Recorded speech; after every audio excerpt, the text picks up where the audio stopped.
Alex Waiswa Mufumbilo mwogezi wa National Platform olunaku lwaleero akabizo mukulu Mathias Mpuuga amaziga na mwana wangu njagaza ki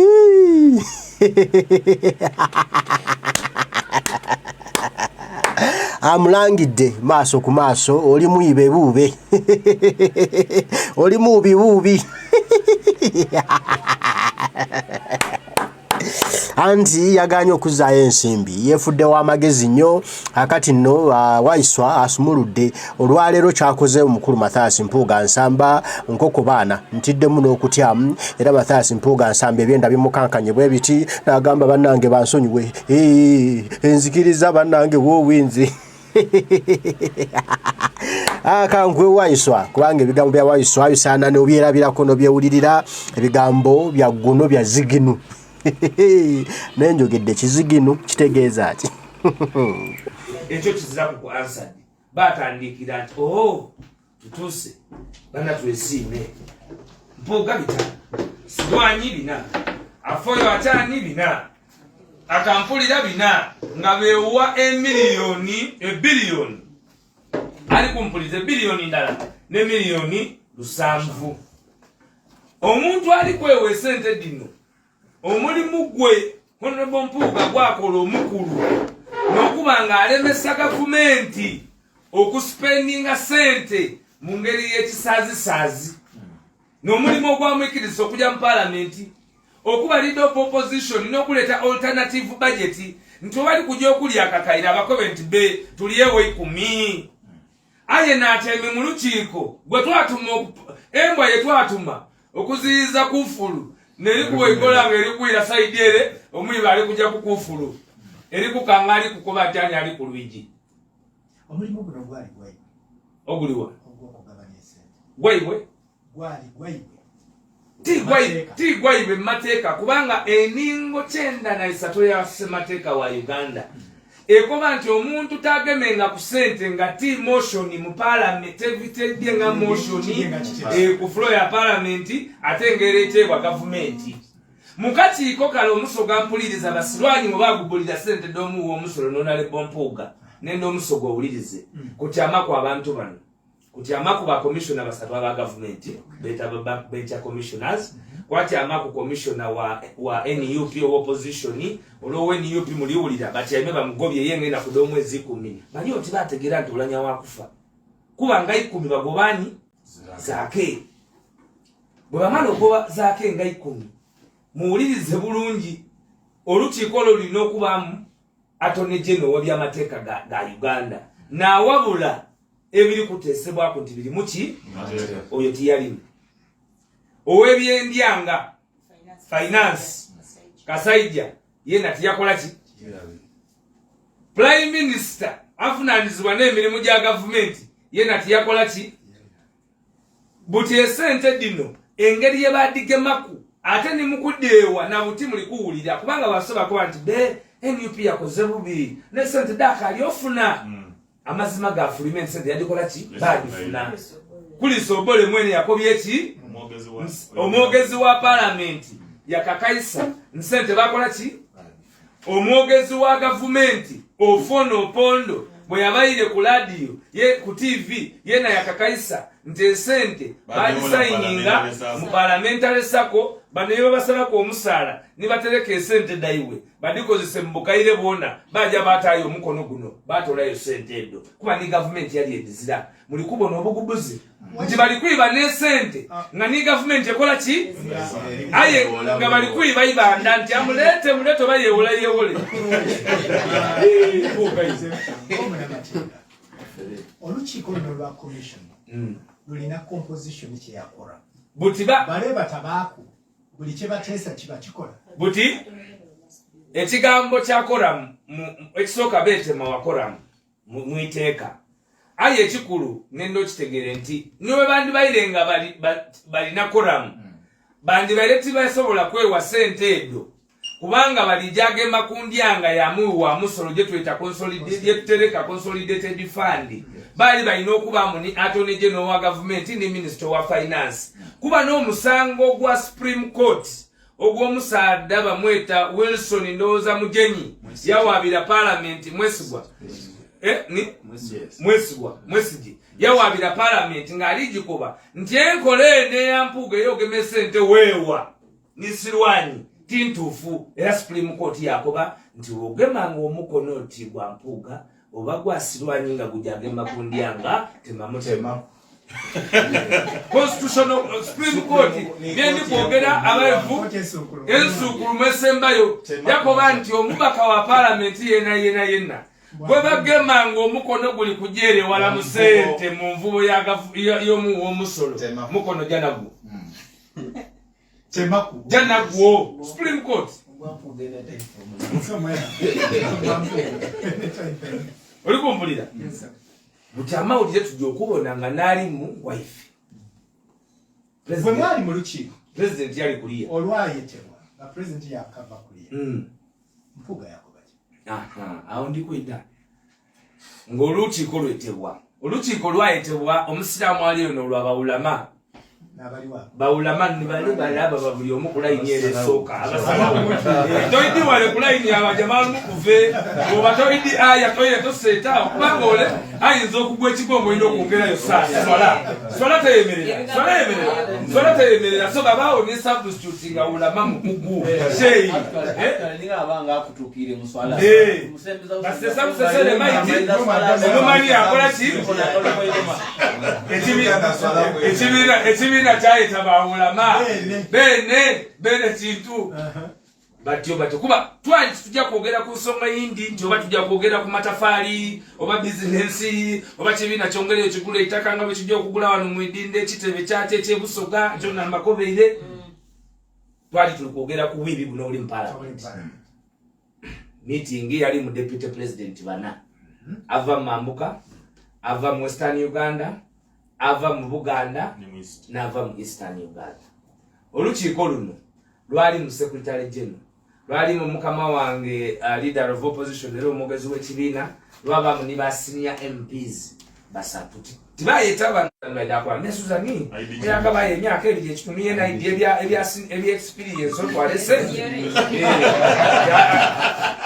nayinza oba mu lukiiko olw'obwa senior twalese so bano bamanyi eri tibali mu lukiiko olwo olw'ensonga ki ate oli nga member wa NEC so twatyamise olukiiko olwo okulungamya ebiri wekisooka tuveeyo mu maani nga NUP tuwolereze munaife bali kumuwaayira era enteekateeka yaife olukiiko lwali lulikuteekateeka tutandika kusooka koba nti bana MP waife bali mulimbira deputy president era yenna gwe tunaagemaku oyo tujja kumwanganga era nga zena bankubira esimu nti weteeketeeke deputy bamulumbye ojja kutandika kwira mu nsonga bajja okubuuza deputy nti munantye nga tukali kuwolereza tukobere ku biki ebiri ebyo nti abana munsonyiwe munamuze kisa banimba abantomeza ntyanita timunsonyiwe bana munsonyiwe zena ndi muntu mundeke munsonyiwe biwere wano ntyo ntikali biwe nti ntaye nguli niwe ngabaire wa Museveni baniweta ozotya timunsonyiwe mubireke ebyo ntikali tugire saye tuzeeyo sente dabeni esente wafuna nafuna yaikiriza miki yes yafuna esente CBS Akatambi akafuluma kako bati yafuna anti nobo obulimba oyo amazima bamweta Martin Luther King Jr. yakoba nti amazima gasobola okwetoloola webuuza nti ate n'ekibumba ate bwe yabikola gasobola okujja idudaye ng'olikonda kujja Kampala ne gasooka atambule nago paka idudi awo nja kutuukawo mu lukiiko bwe luwa yasaba essaawa mu lukiiko balaba bakankobye Honorable Namboze Honorable Mwanga Kivumbi Honorable Medad Segona ye yasaba nti ayita kusobola kuluvaamu alinayo omusango gwa kabaziruka gwe kalitegera gwa wasaayi meka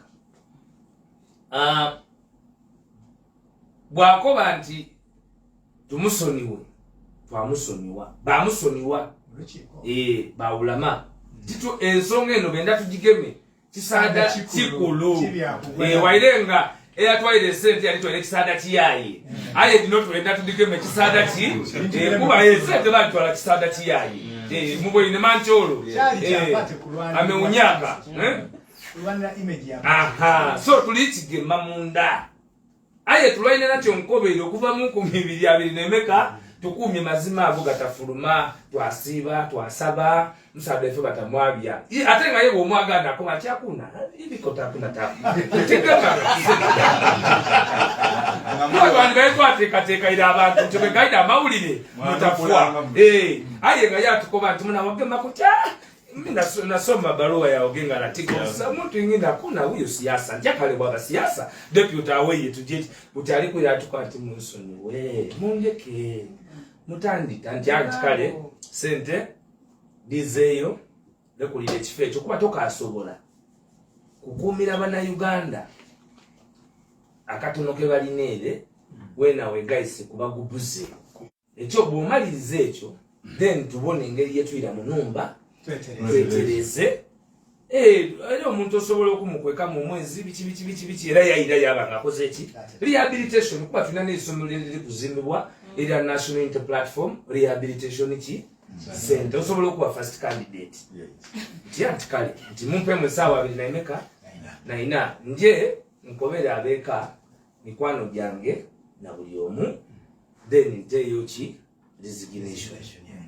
anti echobo kimana nti ekubira na president mwene babiri president yawe eda kubasobola okola ki okukolereza kubanga esente dino musogali kumpuliriza baditwala badewa makobelena nga bakali kuweza miezi kumpi musanvu mu office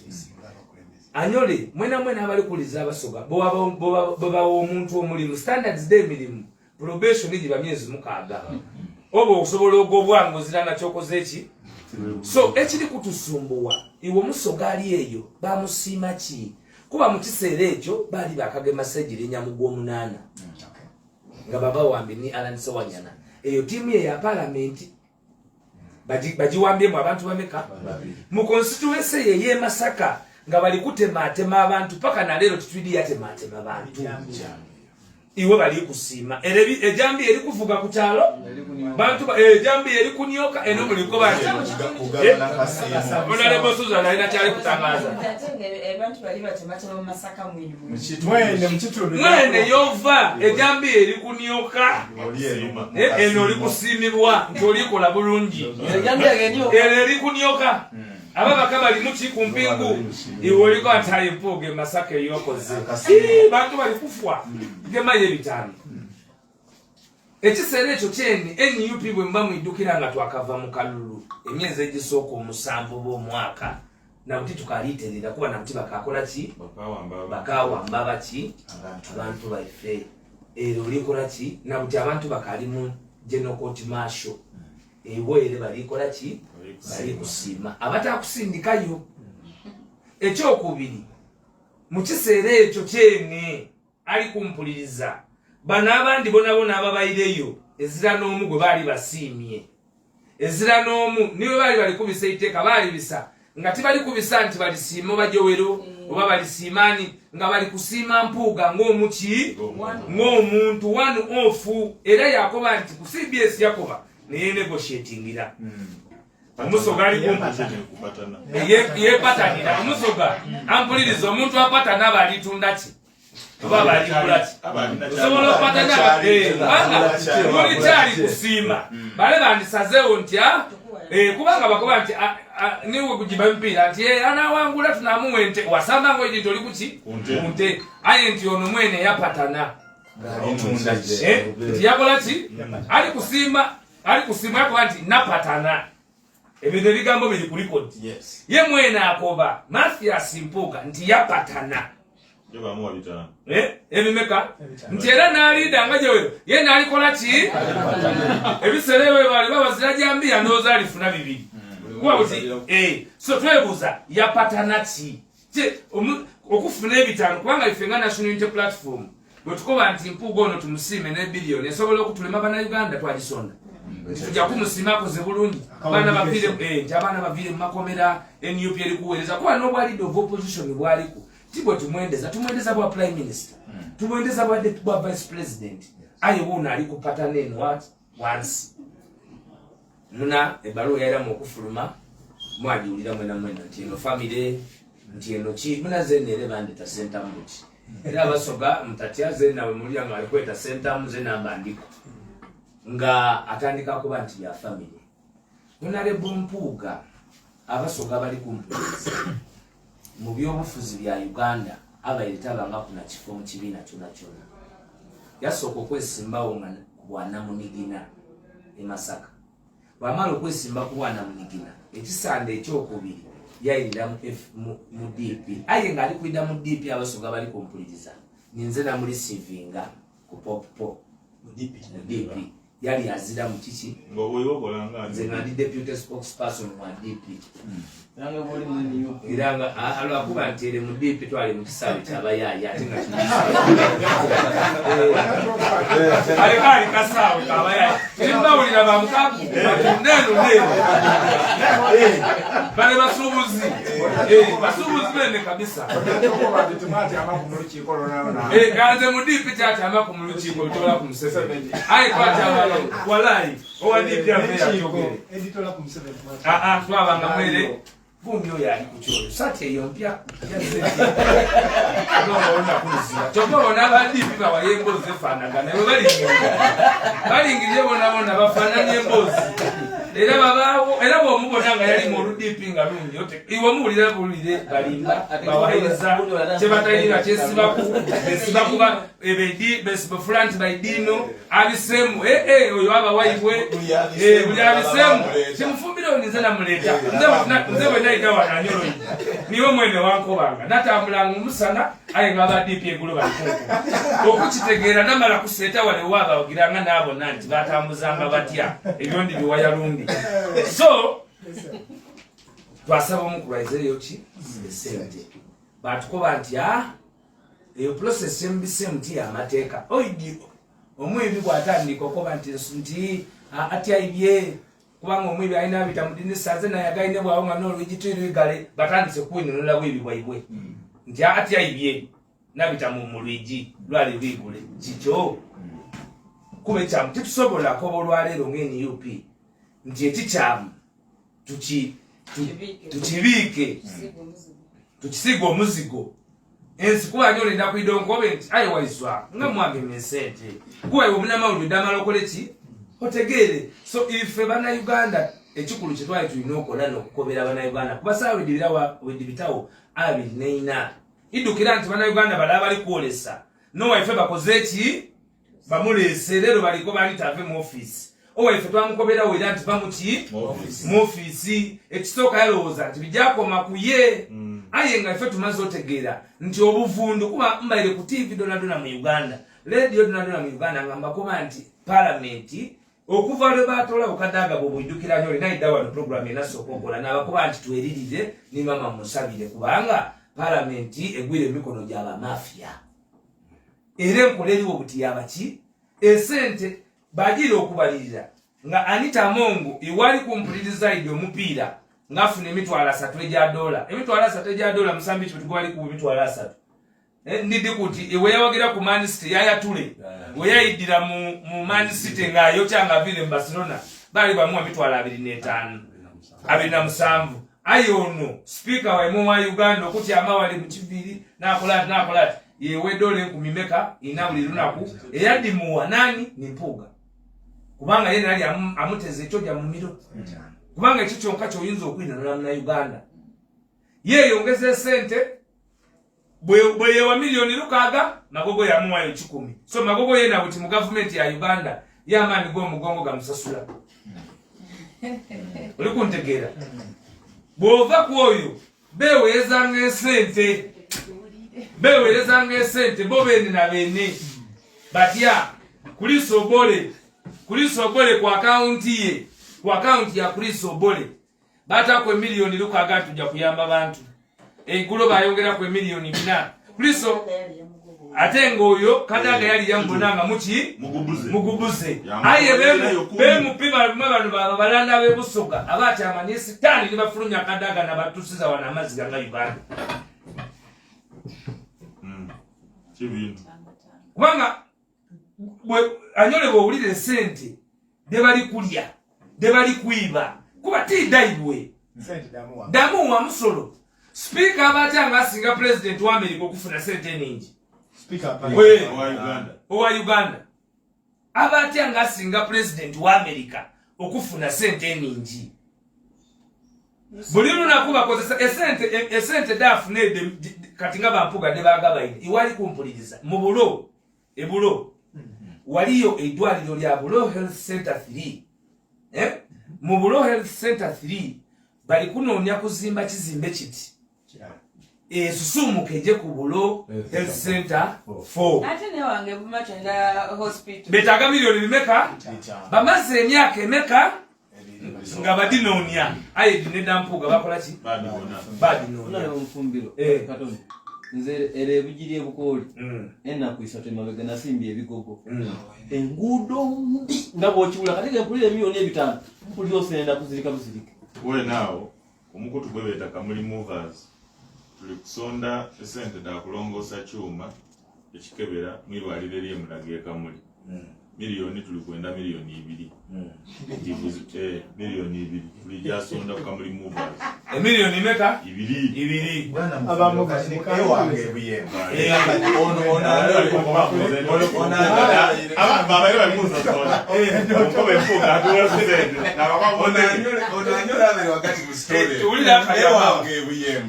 waliwo omuluka gwe beeta Iziru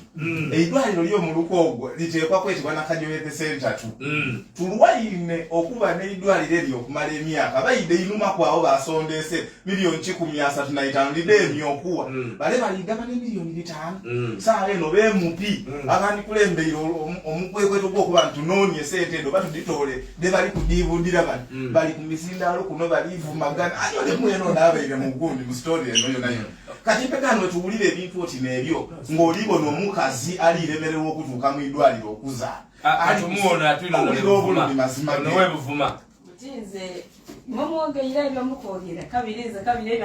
wena abakobere mumjakulira ife buvuma bomulingirira bulungi embeere y'okuvuba tulikwenda transforming abantu okuva mu nvuba embi beere mu nvuba ennungi bwetwakola etteeka lyaffe ery'ebyobuvubi twata mu kyebeta fisheries fund akasente akajja okuyambangako omuvubi yeewole asobola okugula ebintu ebitamanye mateeka Prime Minister omwaka ogwo mugwe 10 heda parliament yakuba ati banna twateme mu cabinet ni mwami Museveni yakuba ati omwaka ogwo gunatandikira we papa tweja kuleta seta batandika okwewa walikoba 223 oba 224 yeyogera 223 lwale tuli mu 224 yakuba ati January omwaka gutandikira tujaba ngufune sente dabavubi okwanga kola kiwola olwaleero abantu tulukula kwebwa ntimbi beere mu nvuba ennungi basobola okuboneka nti boona bafuna ku embeera eyeyagaza Prime Minister duzo nani ngani mu parliament yankobadde problem government has no money now aye nga ebitaano byaboneke oyo mbaka parliament ndidde nti ne Maria ina ajatwa kankobere ekintu ky'abakyala tubere munaku abakyala abawala abamaze okuweza abasusumuse balina mandigadi bakozesa mu mwezi buli wiiki abayetagayo mandigadi aye mandigadi daibwe bw'oba ne biliyoni ndala ne miliyoni 7 oba oyambye abawala emitwalo 5 negiswikamu mu Iwanga lyona ebiliyoni endala sirwani yebalya eyamba abawala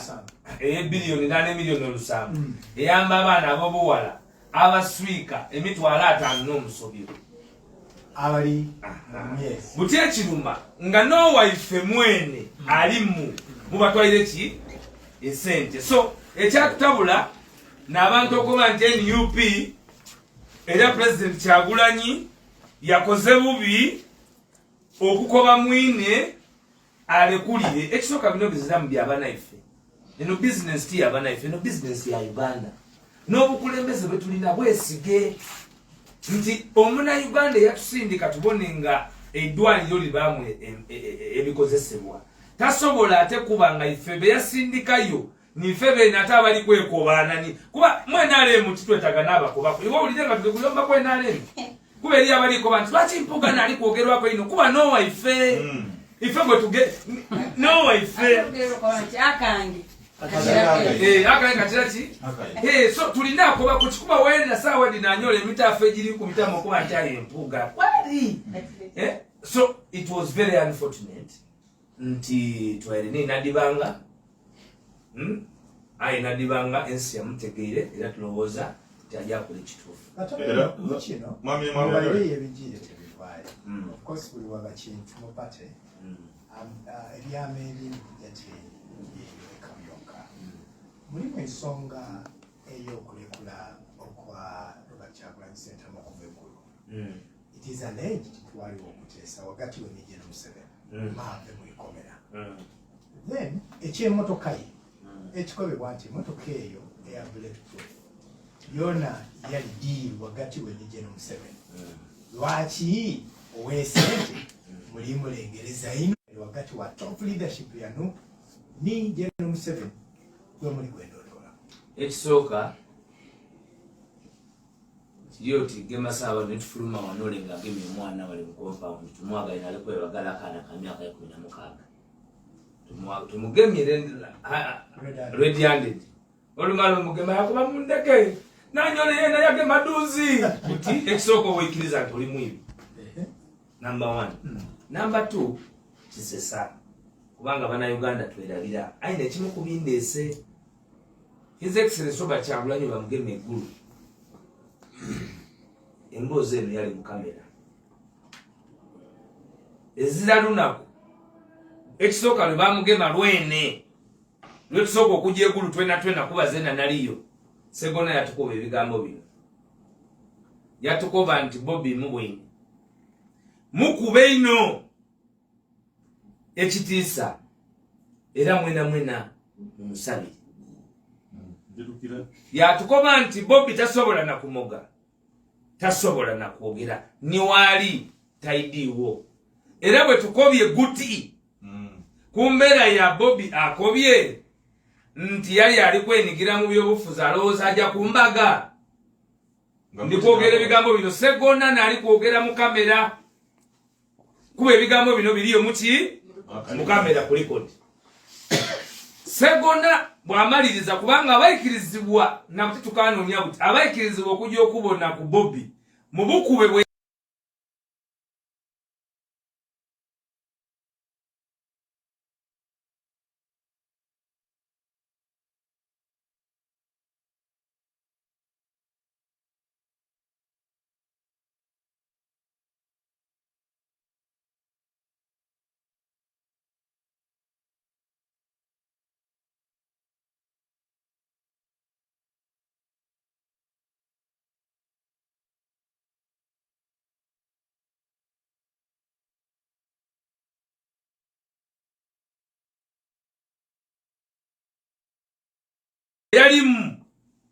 yali basalirwa Segona pali awo babiri ndowooza tuliutegeragana oba ni wameri titiri shua bwe bamala okubanga bayogera Honorable Segona akoba n'abamaje batya nga tibasobola kutransportinga Bobby kumbeera ye yalimu ku ground bamuta kunoni nga tasobola kukola ki kwogera ku bigambo byani bya Segona. Abantu batandika okubanda Bobby batuwa paka lwakuna ensi yona yona ngekoze eki estwike kuba abantu bali batebereza nti n'okufa aboneka akoze eki afiire era nga tali kunsi tali kutegeera ensi bwesituka ngeri kumulinda okumubonako ku lw'okumeka bamutambuza amalwaliro era yatukobera bamwidanda kubanga amagye nagasinga okuba n'eddagala likola ki era bamutwala ni mu labs daiweda amaani edafulumizibwa mu New Vision nti Bobby yayitakozesanga ku ndaga kyafulumira mu New Vision nga bamutestinze mu labs donadona bamutayire ku makere n'agama ki agamaani. Babi Kyagulanyi ndukira nti kwolwo olunaku amaani gaagwa yalira yajja paka mu motoka kuba yali atambulire mu primo nze nalinze Honorable Kasozi Honorable Balance Wanyana ne Jeff Semyanga bwe balekula Bobby mu General Court Martial lawyer yaliyo ni Segona Akulo yayogera ni Segona nti bajja kwira mbagemaani Bobby era Grace Akulo ni yali CID era okwira mu gema Bobby yaida ne motoka ejo okwira mu gema Bobby yali Grace Akulo ni Segona lawyer wani wa Bobby nga akalikogera kigamu na elekitya kirala ezirangeri yona mu Uganda oyinza akoba okutola ku mwoyo musiru wa baluwa na diguli nti Bobby n'etutumu lyalina nga mukube asobola okwemerera ku njira ni mukazi we Babbi mu round about umuwuliriza wano obusiru obwo nti Bobby yayemerera ku round about ngeye neyamba koti ni mukazi we wabanga ezira yamubona okutola ku mukaku ni timu ye nga abeguru bona tibabona ye mukaku yaliwa era yali ajire kolawo chao muri kuntegera so embozi ni Museveni yaira mu yakuba nti Bobby yamukuba ino nga tulina mukalulu nti oyo Bobby yali yepanka aye namukuba kabisa so bwe yakuba naita no muntu bwe bayita tiyali mukaku yali driver in fact ba mukaku abo baba sasulo kudirenga Bobby okuva egulu mu convoy kubanga mabike yali mesa motoka nti tulinde buli musibe bamulekule paka sawa nga 8 okulemesa abantu abali batulinze kunjira awo na wali wo mulimu twagulemesa bulemesereta nti bano bali wo mpango Bobby nokutuka saa mukaga mwitwalire Lubaga Michael Marike Henry Lubowa ni mukafu nabage mede sente kuba bo bali ba sente DP block nze mbona baidi baba ama DP block nze nize bale ba sente bloka ulikitegera oyo mukafu alikuwa amnesty bloka mukafu alikuwa amnesty yave kungereze eyo yaida no kwesiba kwa president yayiba abantu esente na jata likalutayo yagema obumundu oyo busapya bupangise oyo aba muloji nemwa ko bamugemera mpije muloji bamugemereyo ngaine emundu bamutwale wa Museveni yasaba amnesty buto omuntu ali ku kisonimo kya Museveni aba mwangwino okuchusa kwa mwewuni okusungu bwali kuleta ko UP eri goba abagubuze ntola ntyo wifi yatwaire Lukaga eri butola ali butola okutama kuki busasule kuba nesente dirigabibwa ningi nenda nkobere nimbusoka muno mulimu moles abali kuliya mululimi ne muki ayaona tuka okuba ife bino bye tuli kukola bya bana Uganda era Museveni ekiri kumusumbuwa nti buli gwagula pungulu ameunyaka buli gwagula ameunyaka buli gwagula ameunyaka ate ona le Mufumbilo fumeni yupi tutubika kazami kubanga tito kuba yefanye perfume kigambo kyo yogeye ekiwa nti mu busogamu eriyo bebali kozesa I don't know whether ochimeaninze oba nze deputy kibisebo biti nze deputy spokesperson ya komboze yimbi oyogera otyo na kigemaganya ne baluwa yenina ku copy jena boine kuwano eyogera ku butali busimu baba kulembeze abomu kusoga abamu baluwa ne yateebwa ku omukono omwami honorable Bamba Benz mayor wa Uganda municipality for it is the regional coordinator of Soga sub-region alambika ensonga semasonga edit ng'ensonga dino I know you have this letter aye kulwa abawuliriza mulimu ensonga ey'ebiteeso okusalibwawo kootwiko ate byakosa Busoga making pertinent party decisions centrally without involving regional leadership kibasimu nakyo yalaga wano nti discriminative appointments in the party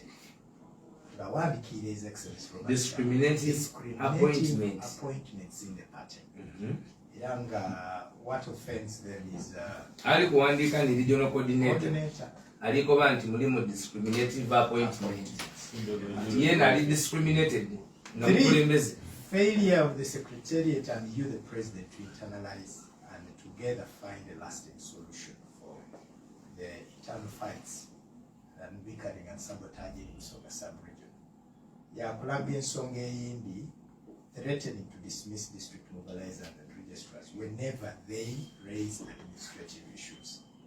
Ensonga Mr. President, we also bring to your attention the unethical conduct of the newly appointed Secretary for Mobilization, Andrew Karuya. I beg your pardon?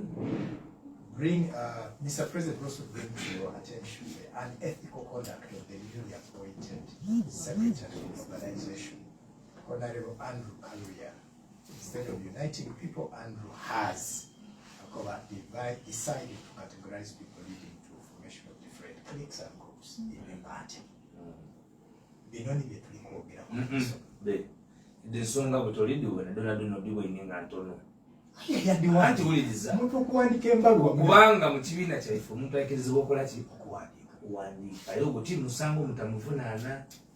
olebwa awandiika embaluwa ng'alikulaga obutali busimbe it is kubanga mu MUP kyeri kuleeta mu Uganda eyo ni demokrasiya kyova obona mu byatuvunaine takobye ntuli ba dictator ekyo taninu kuba ife tuli kulwanisa bwaki bwana chemana so bino ebindi bisoboka. That is work in progress. Discriminative tikikola kubanga ye bamulonda batya kuba ye mwene ni regional ate okobotyanti sub-regional coordinator ate okobotyanti there is discrimination ng'oli timusoka dinesonga mwali lisinga no ensonga edo eri omunamawulire yankubire era yankobera abebusoga abadde muwalire yankubire nsonga tidamaanyi era tidinza kukubisa bantu ndulu wano wendi chairman Kasuku idola muse ku bantu no chairman mobilization wakamu ayo ayogere kweri abantu. Yes, sir. Umudesitesi wa program n'omwogezi wetu w'ekibiina atera ne chairman w'ebirungi n'abakulembeze mwena mwena nenda okubalamusaako mu linnya lya Musenga n'omwana n'omwoyo mwanvu. Ninze Kasiko Michael Mbentyo olumbe Mbitanalo ninze chairperson wa Kamuli District National Unity Platform. Response yange ndaje direct kuleta nze nga chairperson wa Kamuli olukiiko kyalulimu olusalawo kukwe mu lugunyu okwo zo nga mpulira nti lwaliyo lwaliganga aye nga nze I was not invited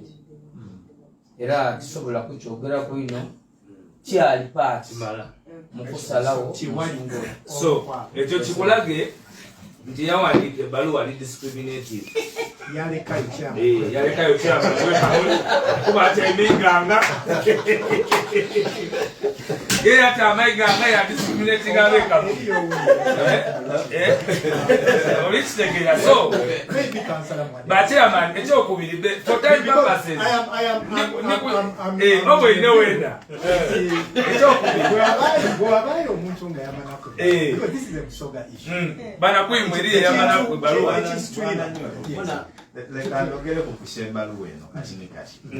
we think these are the diversionary tendencies. Kuba iwanga lino lirina ebiri bingi era MUP like any other party kitwenda kwegana tuba n'okusoomozebwa kungi, and like the party spokesperson has said, it is work in progress. Ibaluwa yene erimu ebintu bingi nze nenda nakwewulira ku mukulu wange baamu ng'akaati ye mwene kuba eri kuleta head ya MUP eri ku stamp ya Iganga municipality teri bisimbi nitwegamba nenda kumulinga mwene baluwa kyakumutola kodinga mulina kumuwayiriza buwayirize tasobola kuwandika baluwa didi disenko byemenda eri kuleta head ya MUP eri ku stamp ya Iganga municipality ebineri biri tibigemagana. Bwana Nyole ndoza baluwa zonna njula abantu bajiwulira ayi ninzo omu abatikka akabaga nga tuyozayoza omuntu gwe baatwa Andrew Karuya olw'obuzibu bwe tubaire nabo era nenda okwebaza ekitero omulimu gukyakola ki tuba ayongerako abantu batula kutulabagwa mu kibiina basobole okuba mu kibiina okuzimba ekibiina then n'ekindi ekisembayo omuntu okuba nti batusosoere nga Busoga baali kulimba akulira ebyokulonda muna NUP Musoga omwogezi w'ekibiina Waiswa Mufumbilo muki akulira okusomesa endowooza n'ekibiina muki ali kulya sub-region district 40 Kalya muki ekizibu ky'olumati lwaki bamuwaire nga muyaka ekyo nenda kukiiramu nze ndi musaada musiramu nimwena musome byafaayo eri omwami gwe Abu Hulaira nasinga kuva ku bumani bona bwana bibi yakola ayi Abu Hulaira yamala n'omwaka emyaka 3 gyonka ayi buli kyoyenda ku busiraamu kyonna kyonna Abu Hulaira otola kwa Abu Hulaira so mutume Kaluya mutume Abu Hulaira so Kaluya ni Abu Hulaira Kaluya Abu Hulaira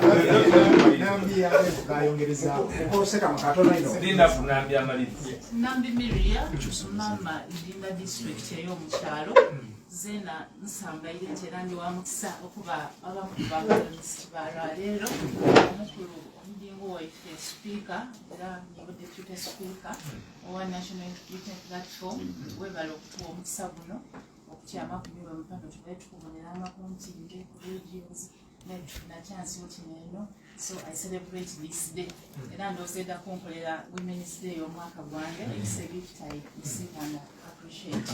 zena okongereza ensonga da Mpuuga tuleteere ebibuuzo bingi ebindi byabanga tukalubiriza okwiramu kubanga abantu baife bano betuwangaaliramu buli kibaawo nife bakubira obuuza tubayinonole byetasobola kunyonyola kitubyogera kubanga tinife otwogera ekibiina betusobola okwogera twalikola okudifendinga image yaki ya patitida byogera ku kibiina ayikandongere ondogere ku nsonga ey'okusoma ebintu bingi bitambwire nga bigezaako like babikola okwenda okuvuula abasoga ni ifoteefu yetukoze eki yetutaire one of the ideologies that party the inclusiveness bwe tuba tuzimba party eno tiya his excellency Robert Kyagulanyi Ssentamu n'abakulembeze ab'okuntiiko akiri ekintu kyaife tunatuno twasalawo okutambulanga national unity platform as members so buti omuntu omulala ati bw'avaayo olwa selfish interest n'ayenda akozese position gy'aba alimu okwenda okuyikankanya n'okuyisa effort yetukoze eki yetutaire mutwalina kiba kitugema kuyaba collective effort okukirwana so nze buti ku bbaluwa eneyabairewo webanga ntuufu oba tintuufu eiroboozi lyange likoba nti nze like nali kuno omukisa n'akola ku organization ekifo ni kino mukama waife bw'aba akaire kunkyo n'atuwandika ku mirimu n'amala n'atuwa abatutwala nti osubscribinga ku gundi ni manager oba supervisor bw'akeera kunkyo n'atolawo supervisor we n'amuwa owundi ekitegeeza nti bw'oba okayenda okola omulimu ogwo olina kuyikiriza ogondera ono gwe bakoze eki gwe bakuwaire unless ng'oliikoba nti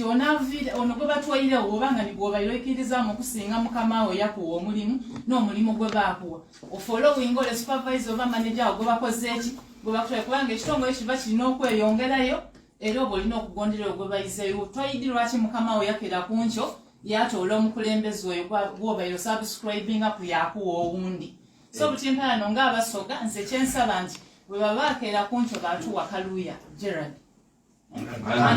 muwanguzi okubanga ni mukama waife busayi n'alitwala musoga subregion ife titulidi nsonga lwaki ni gwe baatuwa nenda okusooka okulungamya obutamala kiseera ku nsonga eyo buti kubanga tendaba beetike and I should give guidance. One, abasoga abali ku mpulizo obukulembeze bwa NUP ti bukulembeze bwa kusaaga so abantu abandi bakali mu kusaaga bakali kufumitiriza nsonga yetulina mikono gyaife abandi either kyabagenda kwino nga bakali kufumitiriza buvunanyizibwa bwetwetiise junasemba okwida wano musoga waliwo ensonga nanyole niwe ndoza akuliza programu eno twali tuddemu mbaga ya kyabazinga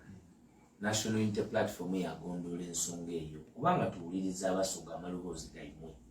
mwena mwali n'eroboozi era nga mulinze tujja kusalawo tutya bwe twatyamanga abantu era munaife yatwetondera yakirizwa ensobi eyakola era yetonda era yagikiriza nti yagikola twamukoba nti kale soko oyire kukumbali ate tutambuze kuba emirimu gino niwe mba Waiswa lero nga nviirewo girina okujja muki maiso ate n'ekibiina engeri etuli kiteekateekamu tikyabantu kufiiramu constitution ebeetulinde okugazetinga obukulembeze buli muntu emu wa myaka emeka 10 bisaana bimeka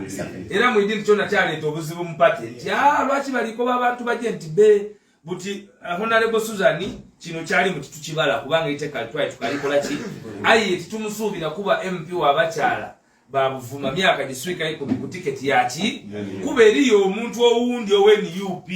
aliteekebwa era ajja okusobola okukola ki okuweereza tuli kuzaba ki bakulembeze so mu process eno mugeze ku ine kyokubiri ife titusosola tuzira muntu nti oyo Agideyo mu NUP titusosola muntu yena tukuba twegayita abantu ab'endawulo wano mu Busoga oyo muganange ba mulenzi yali wenalem Bigirwa yali wa DP nze nali wa DP abandi bali be FDC butikasire abandi ba anti muyiru yavire mu anti basada balife ba majegere balikola bulungi no ni Honorable Ntende balitera banandi kwenda okwebaza abantu baife Honorable Majegere ni Honorable Ntende babaire mwenalem ayo mulimu gwe balikola mayuge gwe balikola ebujiri tosobola kukola ki kugubatolako so ndikwenda okukobera abasoga nti fe tuli kumulokole alwire mu kanisa tuli kumulokole ali kutambuza njiri ya Kristo eyokubona nti Busoga ekola ki omuntu asobola okuba nga abaire n'ekintu ng'akibona bundi buti ng'akikola ki ng'akibona bundi twewagire ate twewagire mu bunafu ni mu maani gaife mwino wabakoyuzeku nga munafu tomunafuya muyamba abe w'amaani mu bunafu obwo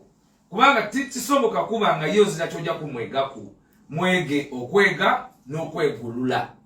oba ndyogere so mu Busiraamu omuntu watola shahada olwaleero ifobusambu tukoba nti omuntu oyo aba aviire ku ensobi dimaze dafuuka na birungi byere so n'abalokole boona tugenda mungu gabona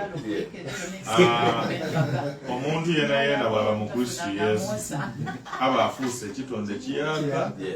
ng'ebigayire byonna n'ebinuma bigiire. Yes, it is 1 Corinthians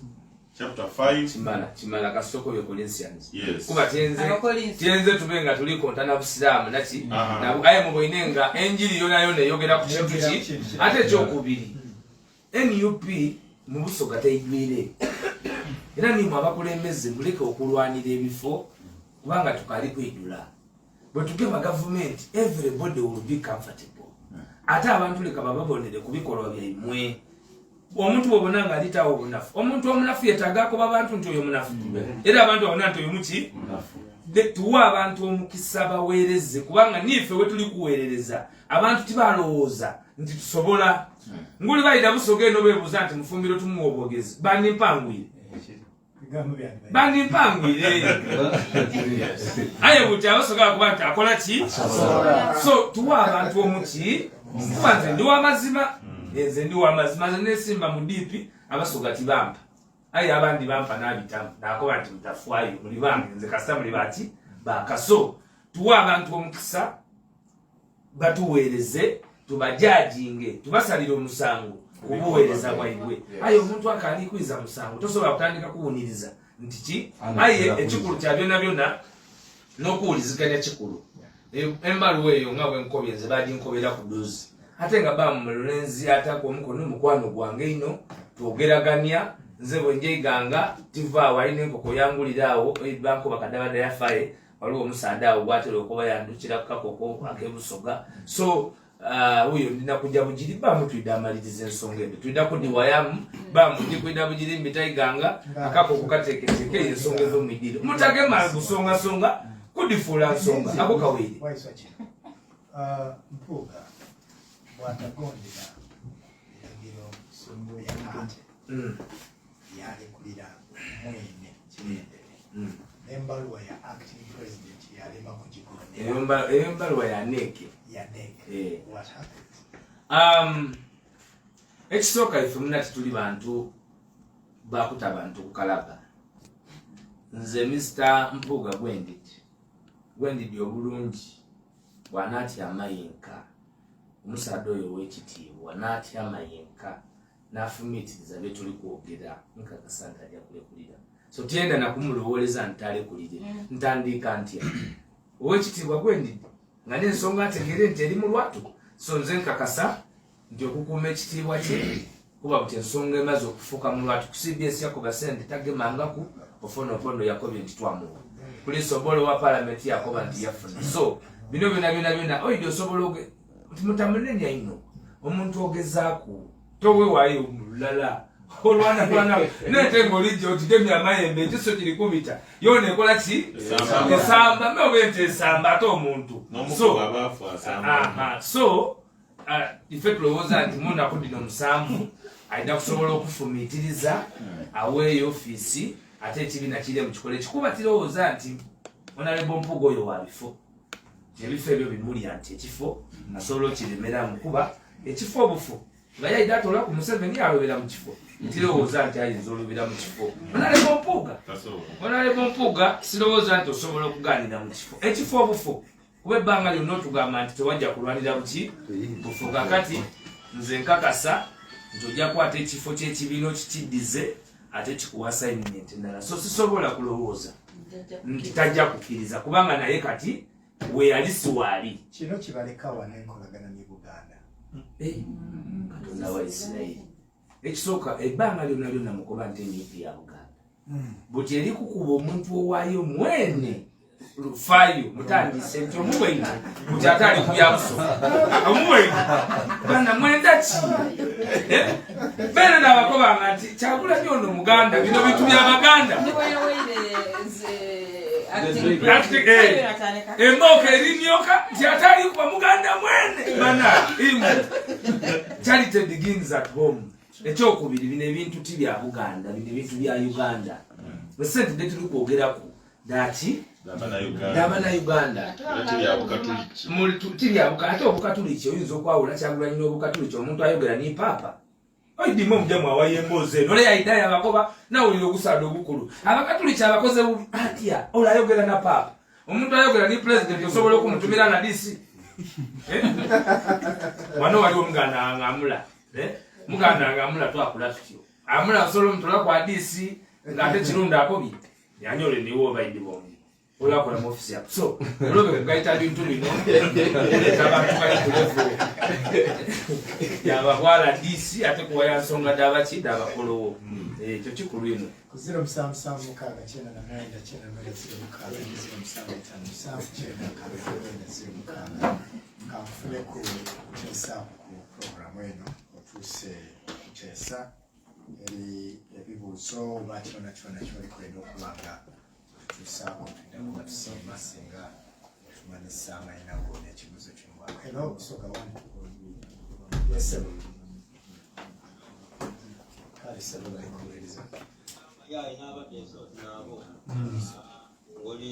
ngoli Uganda eri bulungi yesebo emirala zakulalo kale tunaanza hello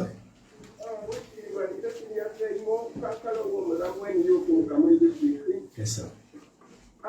Chairman, one of the people reflecting of the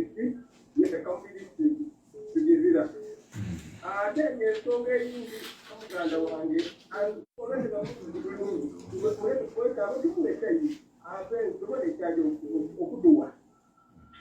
the Senior Simon, hello. Hello. Lamwisa baba. Zerancho. Ona wabdu bas mugari asinza mu kibuga Iganga. Yes sir. Nendo kwaniriza mukama wange Suzani.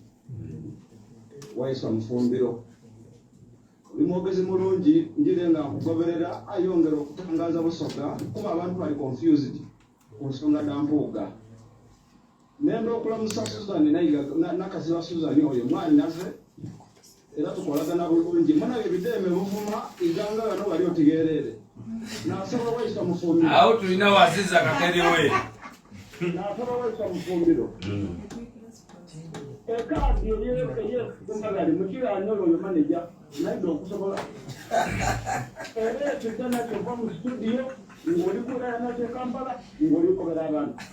nakaziba ngo naino ni MP akolera abantu nga MP mukyala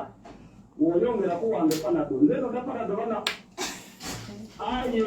olina kazibu oyo nakolera bakyala n'omukyala alina ebaasi empyaka mu myaka 2 yakolera yajjigulira ab'ebuzima munasero biddeeyo nze wange iganza nzira kyembono wewange omukyala ife tukungula mu kufuna baana katonda bakumi Abdulbasti Mugabe webale. Hello. Sebo. Kale nawe webale webale. Amina.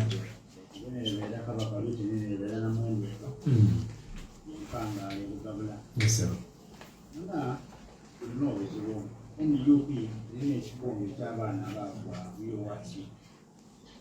kikuuso ekyava mu diisi ekyo essaawa lino tulina ebizibu amalobooyo byatali kwogerako n'ebizibu tulina kino kikuuso kibayo malpractice mu byokulonda etandise nga balina kunga ekibinja kino kilikulemberwa n'etamu bigambo bino bindibireba basomaffe tulina omuziro okuyigga bansi mu kyalo eno nga tutambula alina ssente n'agabira abalenzi abo abayita mu NUP abalwanira obukulembeze n'abamunabeerekera kubamunaale bali kujja mu task force n'infoundation n'okugiyazimba gansi nga balina ebifo bye bali targetingamu abali elections bye balijja okwesimbawo sededi gabibandiki abantu abo bali balagira basengulu bajje kwebambisa okudduka olabona batamu voting points zaibwe bajja okuza polling station nenga tulikulwa byalo nze nkyogeza maani saa lino bigirwa yesimba mu municipality kuba tetukoyo okwogera abantu bitakumbali ebukabula eno yesimbyewo okuryanga ayagala buli ekiri eno nga kyali ekikosi lyamwamyambi obuwanguzi n'olukiiko lw'enyuto olumaliriza akubye abaana abonabona naye municipali ako olwo akalulu yagabako gabe era yademu okusasula baira abaakuuma okujja olunayo debeetaafu jala fomu zitasigala mu byalo saatino yajeereba akoba ati bamugemye ayajeyo adola shahada ewanetaamungu yafuuka maamage balimwe yambisa okwida nga ataigula lyetwasimbamu emiyuke muno ayijjakunga abantu bituusitwali tumulinze n'omukulu ogw'amaanyi batulande ekiwa abaalemi sekreteri ekyomweta awooza kwala ekibiina tikitwala twala tujja mugobere emugendeera ebukabula aba mu municipali oba ajeera bwe biyende bekeekeri mudedizi eriyeeri mu makogoona nitamongo uyo bababese mire babalanda ekikitundu kyabaavuwako akireeza ebugayo aleke tusumbuwa ngireyo ku kintu ekyokuba nti bamulenzera teyabantu kale kaba kalete tweyanziza katukose ebiseera bitono kanfune kwono yesebo aye gye bali mukulu ndi buvuma yesebo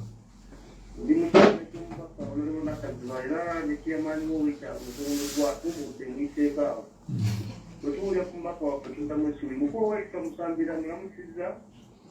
netwebaza emirimu gy'ekibiina naye naffe twaswadde nnyo kubanga Mpuuga mu bukulu bwe omusajja alabika obulungi omusajja ayogera obulungi omusajja ateesa obulungi omusajja ayogera ensi newulira bwe yalabye obuntu obukunkumuse n'abulonda kyatwenyamiza nnyo zinamuwozeza nti uganda eno gavumenti eno era bwetamu nebabbangalu Mpuuga oba otya ajja kufuuka minisita oba omwogezi wa gavumenti olw'ensonga sente ze zamuweereddwa nabadde gyalugaba bawinikiiza abopozitioni ababavuddeku nga namu bawaku ssente era bakoze ba sipiika nti sipiika Rebecca Kadaga bamuwadde motoka Edward Kiwanuka Ssekandi bamuwadde motoka nga babawa okuwati neeriga z'abopozitioni abavaddeyo emabega tigana babawadde kyandibadde kikola amakulu naye twewunyiza Mpuuga okulwanirira obukunkumuse yapatana hello yesebo webale yesebo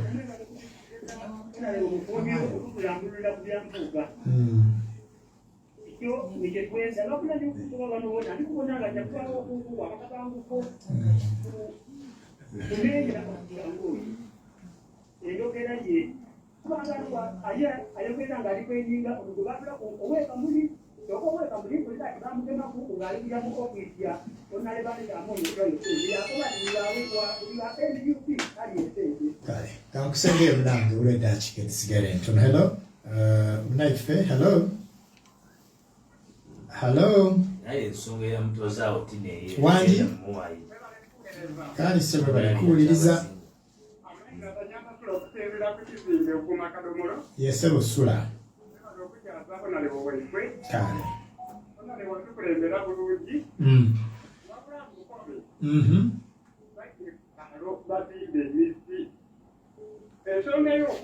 Yes, sir.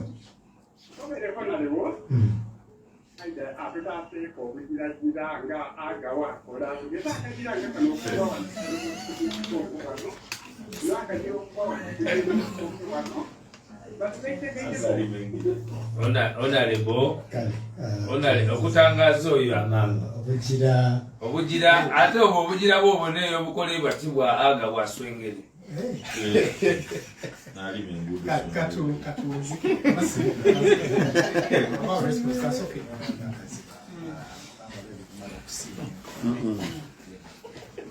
neyanze zaino mukulwanyole obuyira mukuma wange wano alikunkanga atonabana kaziba tujja kusaba ofuneyo ku eddakiika 5 nze nga member wa parliament okusookera erala nayenga ku dakiika 5 byogeramu ku nsonga yange this week bali so serious on that matter era wakaka ne minister okuvaayo okwenyusa ebigambo byayogera anawulira ntajaba n'olukiiko kumanda olw'amagye basically senti tiyalagira ku magye binga bantu okulanda okusookera erala kansooka ntandikire ku nsonga eri parliament gyendi eya Right Honorable Mathias Mpuuga nti nze ni member wa NUP ate ndi parliament okurepresentinga NUP etali nti ya His Excellency Kyagulanyi wabula NUP ey'Abannayuganda bona abamwikiririzaamu n'abeekiriza mu kibiina ife NUP tulina pate core values omwogezi wange w'ekibiina dayogere ku inclusiveness, discipline, fidelity byonna aye mukulwanyole nenda okutegeeza nti corruption oba obugubuze kandogere ndowooza atidda kukoba nti nguzi aye obugubuze nekintu NRM it is the NRM's achievement for the 38 years nga bali mu bukulembeze nti obugubuze NRM kwabutongoza nti era kyova obona nga bali kusingana kwogera ino ku nsonga eno twatokwogera ku nsonga ya Mpuuga NRM erikulaga nga erikufaayo eno kubanga balikonana ku kikakaba ne Uganda nti abana obugubuze bwafuuka bwa buliido omuntu yeneena asobola okubaawo yagubula ifo olwaleero ab'NRM abalikwogera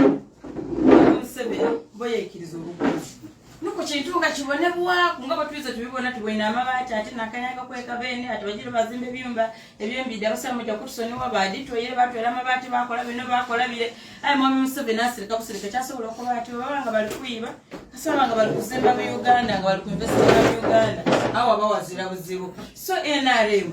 kusenga kwogera ine mu kintu kino tulukwenda mwami Museveni asooke ayegere ku president with His Excellency Kyagulanyi Ssentamu nti obugubuze bubanga buliwo olina okudiringa n'omuntu oyo ate ya becoming accountable ku lw'ensonga egy'abakozi ifo olwaleero nga bakaba parliament tulina okwikirikiza mpati yaife ni president kyabasazeewo 1 president ife ekisookerera Abannayuganda balikwenda NUP etambuzibwe nga WhatsApp group nti erina administrator bangi nti ono wabanga kubakeerere ino mumuwa obwadmin ono wabanga ayambala bulungi mumuteeka okuwa admin ono wabanga nasenga kwogera luzungu lulungi ino mumuteeka okuwa administrator if NUP will not be run like a WhatsApp group. NUP has core leaders. NUP abakulembeze baife abalidinga party yaife bali wero scrutinized nti party yabalinga mungabansa mama baba obukulembeze atenga bona bakulembera His Excellency Kyagulanyi Ssentamu Robert. He has a right nuko nakutegeza wana Uganda the president waife alina obuyinza okudeploy.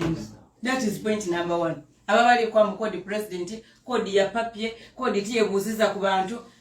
tibali kuneka abali kubyogera tibali kuneka ezira waneke avire na akuba ati for president yatwebuza ekyo kwiro babuza oti musango ati president gwe yeziza iteka kiri yamene mu constitution ya NUP basirika wabusirike president wa NUP has a right to deploy. President wa NUP has a right to hold you akati soko yemerere. President wa NUP even any leadership he has a right to suspend someone wabange ekintu kyali kola etukiri mateeka ife kyatwewuunyisa history eraga nti other leaders of opposition babeireyo winikiza yakoba nti baalinga bali kumusiibula bamuwa akasawo naye akasawo yaja latigo yakoba ati ni kompyuta nga mukulu anywole booli awo yakati mubiriku ebyama byange nga leader of opposition bwaba bagimwima ife abantu fena twebuzaabo obuze nti oba kyamuwendo ki yapata nayo kyeyakola ekyo ekyatuuka okubanga kiri kumusenyebwa fine wekibanga kiriyo was it constitution mulukunfuna bulungi is it constitution 3 if it was constitution kyabita mitendera emituufu lwaki tebakireta mpalamenti ng'omugozi wange bwakobye twakikubaganyako ebirowoozo ife kyetuli kwebuuza nti lwaki kyakolebwa mu ngeri y'amancoolo etyo ife tulina okusigala nga tutambulira kuwavaliza NUP tutujja kubiikirira muntu yenena liiso tutujja kubaawo tate kabiri ono tumubiikirire tumusiiga omuzigo tukole kino tukole kiri ekyo tukirijja kubaawo ate nekindi president singa tyatekinga such a decision mukinze nakazibu omuyaka mu parliament akante bituwe bitambula woolaya bwa mukono ng'ogema mu nvubo ng'otoola era mwandibere musiize kifaananyi kibi if the party leadership had not taken that decision kyandibere kyakubonera ku kikyamwino era mwandibere nga muli kuzimba abakulembeze abeibi ate n'ekindi kanogere ku kino mukulu wa Nyoli ife wano mu NUP mwe baali nga baliko tuwola leader of opposition Mpuuga okumutoolako ne bataka kudiwe lusemi tubakubakerere era batwereko omuntu balikwenda kulaga nti baidini Mpuuga okusinga Kyagulanyi ya mutakuwa leader of opposition yamuwa vice president yamuwa leader of opposition yamuwa so baidi balikufuna nti bamwidino okusinga ole yakolaki era yamunona ate bena abayomba twaki bamutwireko sado nabali kuyomba kabiri lwaki omusajja bali kumutulugunya kiki enyuma lwaki bali kwalaminga batyo but the decision kyeyakoze it is very right ate as leaders we must be exemplary wobuna kunsho president wange yanka tunabona kaziba you've been the shadow minister for fisheries nkuteere ku hoto olw'ensonga eno nino okuba exemplary nasooka neira wansi now our leadership time to do their own investigations you must resign Susan Chali alleged it was the team Mpuuga during the lob session ya Mwami Mpuuga. No, yena Alitimu pate. Awuliriza no yena fena. Kwebunya mbayinja kwati lwakitonolerwa ng'abaagala. Ati kyobobo na mukulu Waiswa Mufumbilo akobye nti bwe baali nga balikwata meeting eyasooka baali balikujja meeting ku defendinga omukulu nga mulowooza nti ekyo kitokiwulira nga balikulumwa kuba owuwo ng'ali mu nsonga eno kikuluma kuba waife kirikiriya meeting eyasooka yali yakujja kubona bakati omusadde fe bali kumuyitira mu miguwa katumwete buzibu ki fena twali team NUP twali team Mpuuga because was the leader of opposition by then. Yes.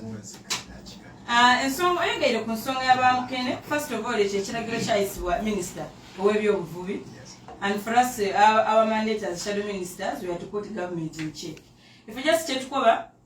nze issue yange nze okusingirira one twagira nvubambi ate zinabalonzi wange mbakoba two nibona tebawagira nvubambi ayo risi ekibaleetera okuvuba obubi nti bazira busobozi obugula ebintu ebitamena mateeka nzaawo point yange minister kyensinga okumutaako amaani gange gali nti nani ekkiriza ebintu emena amateeka okuyingira mu wanga Uganda. It is where my point is nti minister olikuba abantu bali kuvuba bubi fine aye naabekkiriza abantu okuvuba obubi pakwedda kikandala ngemeku munaye NUP onaali mu diaspora jasemera hello yesebo tusangayire sebo we bali kuwuliriza mwami soba hello yesebo tuli kuwulira oli live ku mwoyo gwa Busoga hello sorry akutwike ku isoba nga tuli kufuna bulungi oyenze ku okay let me wind up mbere nikoba nti nze twagira nvubambi nabo vibanga bavuba obubi bana twawagira nvubambi aye embeera sometimes ne baleetera okuvuba obubi ate bona bakuvuba kuba government neereeta ebivuba obubi abita ku market singa bivuga obubi batibingira mu wanga Uganda abavubi bazekyo bani uje bani kabaire nga babyaga ne fa minister kinamutaka kwa amani na mukandi soka explaining ebyo kuvuba obubi ebintu ebivuba obubi bingira bicha mu wanga Uganda na akobe choko bini kite makobe cha fisheries fund tumakasera nga kanonga tukutola abantu ba mukeni okuva ku nvuba ya hali yapo tulukobeza mu nvuba eyindi tegaza nti wali okose dino kweyongeramu oba ebintu ebirino okugulibwe buyaka Nankuba minister balete fisheries fund ye sente do diveyo abavubi baifa ba mukene basobola okwewole sente do mukiseera nga kino basobola okugula ebintu ebitamana mateeka bavubi bulungi Yaziza kanogero kema kwisoma namasoko hello sebo yes sebo oli tufuna sebo ndikuulira kadowooze nti olubuzi butubuli wange hello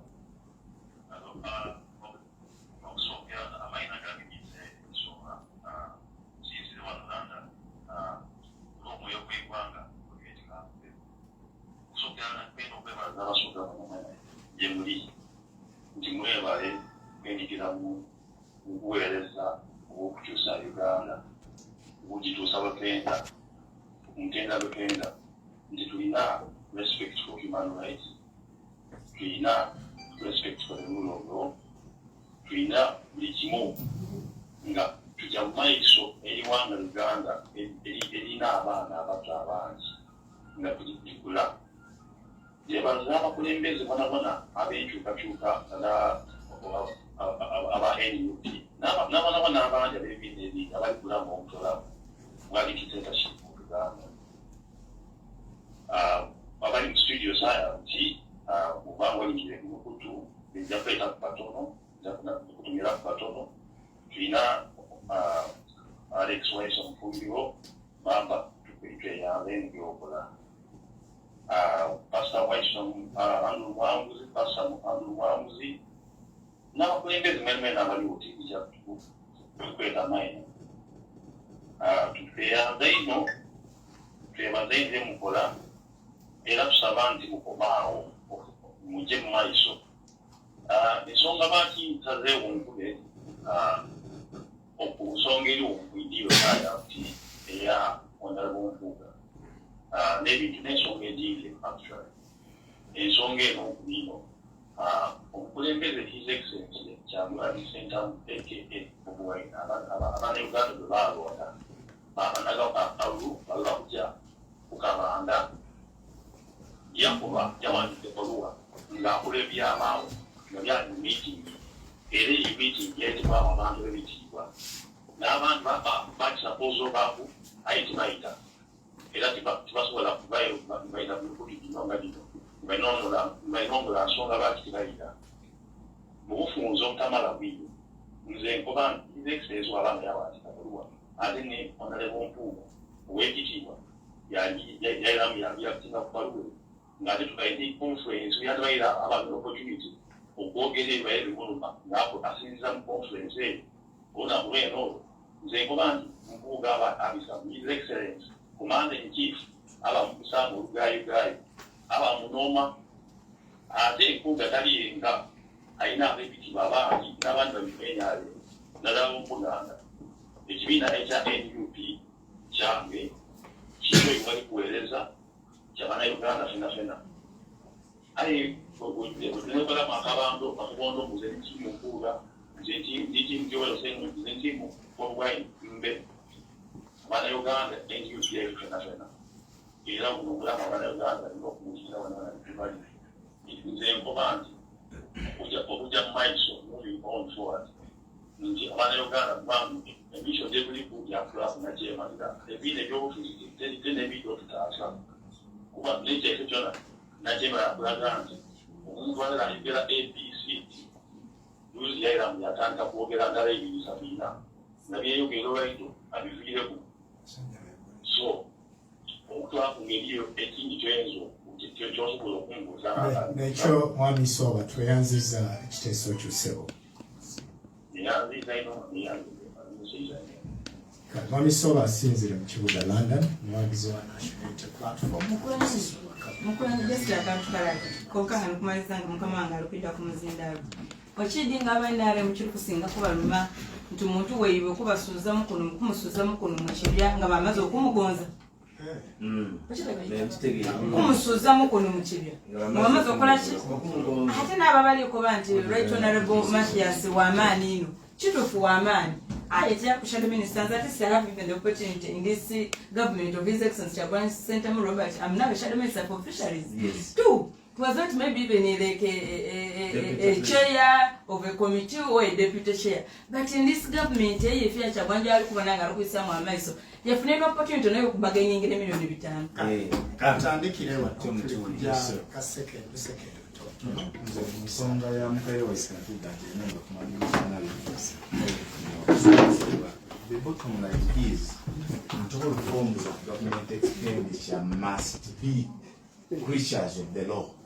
Togunda okugunda enguli kwati this is a service award. If it is gratuity waliwo engeri formula geba calculated and it is upon completion of the service. So togulika bugulike kintu kyo kirala ekyokugiranga amaliriza kitwewuumisa nti abantu bonabona abali kuvumirira engeri y'ekibiina ekyakozeemu they are regime sympathizers and apologists. No, tinaako banti babali welintended y'ekibiina oba kiki mbewaire n'akatono ekyo kyene kyemuyiiko banti emimpi kyeyandikoze NRM kyekoze emyaka 38 buti ife tuba tuli kusumbwira kyeyiwanga bwe tuba tuzanda ulo yetuleese. So mukitegeere nti NUP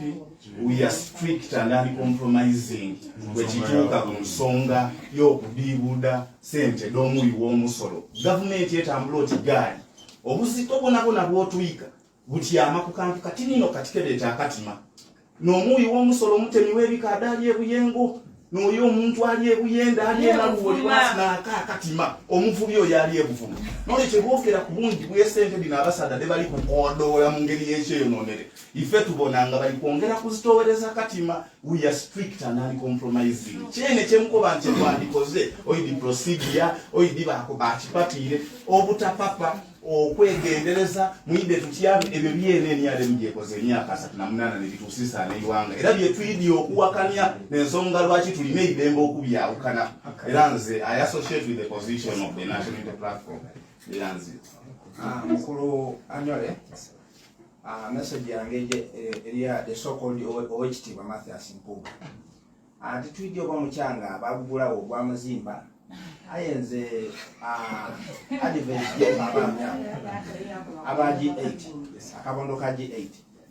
wabatuzimbira His Excellency Robert Senda mukyagulanye mu G8 omwo tebasobola kutola muntu mulala bazimba oyo yesimba okubukulembeze baberemu opposition kubanze njira okubonanga ebiduo bye byakuba mu opposition na okumira mu 7 mu Ntebe aye ebiduo bya His Excellency Robert Kyagulanyi Sentamu byakutwala iwanga. So ife twinda kuba ku bantu abaenda okwekumira mu opposition ng'ate tunalo tujja tusigaire amaina ne Robozi Bumba okuva ebugembe era honorable wange Swengere Sebo oidinga Sebo omukulu aliyo ne mu constituency yalu mukamu n'abantu beera kanyiti bakamubona ne wange mufumati bakaida so ne wange mufumati Jinja North ya honorable Swengere sokulire kamese neyanja bana tusonga daba kwa tunajona abantu kakasanga te uleze bana yezo kusonga kaza ndapogera kantu katono kubanga tukwagana ulisi ngabandi bakulembeze yako ba president yayanguwa kodi yanchikoza ati aye twidienga musonga ndona from the word go president akobatikirala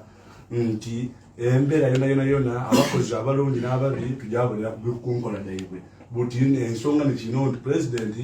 we organization yetukolera mu biro byona bandi bakolera president abanga human resource manager omulimo gwa human resource no gulubaho alugugusinga buli mulala gwa kwa admitting na kugoba itegereza yo ba kwa admitting zimogale kino kola obubi baba na kugoba. So nze ni stand nkizakanya ni stand eyo executive ya NUP nga president na agitwala debate kinga banane nize kansala kameza ikamba soga achikira abantu babe mafubira ku city mwe bali kuliriza tugemagalira walala entandikwa yenkomero ya NRM banane yo ubanga oba iro liyo nayo na mwide twegemere walala tusobola kukola okulembeza maiso oba National Unity Platform. Webale ino Mr. Anyole ndozo kuongeza ku erowozi kwekyo zinenda okweyanza obukulembeze bwa National Unity Platform nti bwe tuyigira keeki ya Uganda it is really happy okuba nti Busoga twagemaku era nze obukulembeze bwa NUP I'm just grateful on that tosobola kwogera ku bukulembeze bwa NUP weerabira Busoga on the cake sharing so I'm really happy on that bwe tuyira ku kya Honorable Mpuuga I'm just happy on that wekyali Busoga abakuba nti Busoga yonka gye batenda now it is reverse it is showing us that mu NUP no one is untouchable saadi no tulikibona mu Buganda abantu balooza nti Buganda tusobola agigemaku but then it is just a lesson if it has happened in Buganda it will happen in Gulu it will happen in Teso it means that mu NUP we are all equal okay I'm really happy that mu NUP n'ekibiina kisobola okuyinda mu leero bakuwa obukulembeze so kizira mu eby'ombunze maze mu emyaka 3 maze mu kino it is just a level ground so thank you very much era ndokweyanza abantu ba NUP nti ife nga bakulembeze and the local elected leaders we are really happy on the position of the party and we believe tuidatambula n'ekibiina mwebalini Assalamu wada erali kenyanziza enomo akwanja omukulambula ekibuga ekyembali division gye betanya mitanga embalira yayo ya milioni 3 so omuntu bakirere ngo omuntu mwali kutwala embalirira eyewo ya milioni meka kubere wali kulete wangi ya kawumbi kalamba kawere n'ekitundu bakueleza imeka uti omwami Mpuuga banga omuntu mwali kutwala bitano embalira Southern Division abagiri mu wakati so omuntu ali kwogera ku ekyo kiba kizira muki then ndikwenda kudukiza bana Uganda mu Uganda n'ebine biswika 40 ndoza buli omu ategereje no ni NUP eri kutawe enda n'ebibi naki ebindi kino nekiremye ebibi n'ebindi okutawe gap dinenti nira buli omu ategereje nti enda olone no ku NUP mu kutwala obukulembeza maina kansala mu wada masetwa ni masefe mwana le kuswengere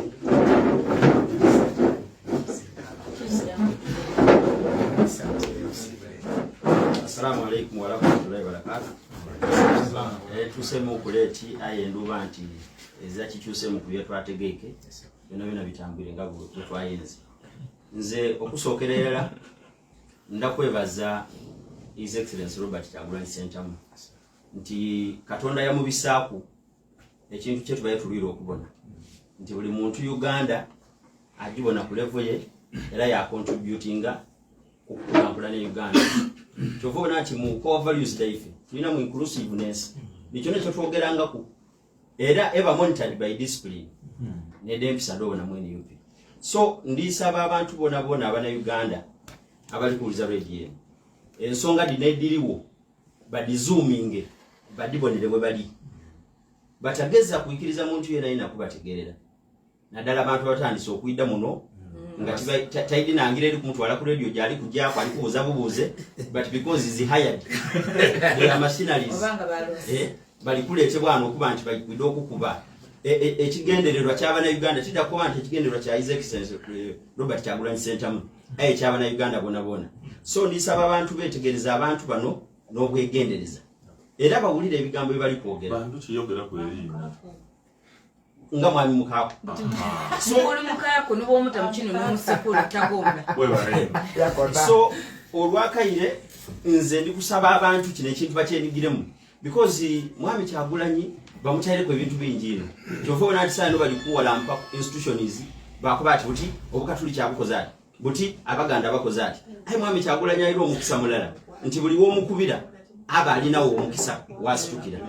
bw'okoma nti yatwere omukatuliki mwene mukatuliki ate mu NUP ekifo ekisinga bunene kya bwa president so abakatuliki benda deputy wabenda president bw'okoma nti yatwere abaganda bajambo nabo mwene muganda oli kumfuna bulungi no so abaganda benda deputy benda president so ndisaba abantu balindire ensonga dino nga bali kudekenenya badisuming badisembeze bwe bali kino ekintu kikya muntu kyabana Uganda ekigambo kyange ekiri kusembayo mwami Anyoli mu myaka nga 2 enuma oba 10 muifa abali muno twena eyali ayogera ku politics ni mwami Waiswa yenka ife twali mu byaife nze nga ndiko esikira Luigi ola ali mu Busumba ona ali ere mbikado n'abandi era nga ife tulooza nti eri yabalimenti okutwogerera ensonga editugemako mwami Kyagulanyi yedde abantu bino twena bikola ki bitugemako so bibagema kubana muchaikiriza abantu kwida kuba inonola because Katonda yatuwa komuniro nga tituwetaze na kujambu kusoma mateeka yatuwa ebintu buli kintu yatuwange ebintu bitya obutatuteteganya kusumbukana na kutegeera nti waliwo ekituufu n'ekifu so kubino ekituufu n'ekifu n'ekiriwa tujja na kifu tujja na kituufu eyayida mwene UP ngoli kubala bugaiga siba mu ebibyo because platforms ed'okugaiga walira kuningi ya politics okugaiga walira kulamu abantu eyo ifeni UP twagikomya bwenda kuba mugaiga gyosoma obusawo eri abasawo abagaiga bwenda kuba mugaiga gyosoma obusomesa eri abasomesa abagaiga bwenda kuba mugaiga lima unakuweereza jofuka buloka Waalaikum salaam wa rahmatullahi banange nsiimye basoga banange naddala abanaidinda district mwebale kutuwabwire kutuwulirisa bwetubaire tuli kwogera kuje muli ku nsonga eda Uganda wala nedda obusoga nze zena nga amaliriza nti emiliyoni ed'ebitaano singa babadireesa Idinda district oluguudo olwabomoka Duuzi wagati wa Kagoma n'Emitaayi abaana ne batajja ku isomero lwandibaire nga tisi babuzeeko ebikompolo yes calverts abantu basobola okutambula emiliyoni ebitaano edo singa babadireeseeko ewange mu district Idinda nti ebiguudoguudo ebyo ebiri banaife batasoboire kukolako ne batitugemya ife ndibaakunije tusobola so nze nvaayo naasikayo n'enkumu zena nalwana embeera eno kubanga